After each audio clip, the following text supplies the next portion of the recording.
नाज़रीन, एक बड़ी और अहम खबर इस वक्त सामने आ गई है जिसका इंतजार करोड़ों क्रिकेट शायकीन को था।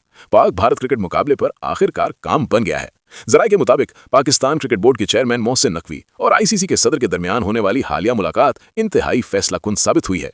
इस मुलाकात में आईसीसी ने पाकिस्तान के मौकफ को तस्लीम करते हुए कई अहम शराइत मान ली हैं, जबकि पाकिस्तान ने भी कौमी मफाद और क्रिकेट के वसीतर फायदे को मद्देनजर रखते हुए मजबूत रवैया इख्तियार किया है।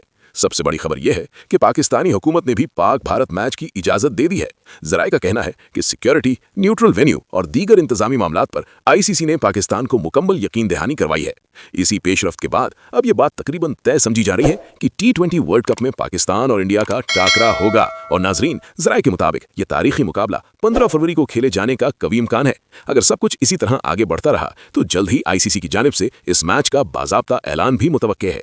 नाज़रीन, ये मैच सिर्फ क्रिकेट नहीं बल्कि करोड़ों जज्बात और दुनिया की सबसे बड़ी क्रिकेट राइवलरी है। मजीद अपडेट्स के लिए हमारे साथ जुड़े रहिए, क्योंकि जैसे ही कोई नई खबर आएगी सबसे पहले आपको आगाह किया जाएगा।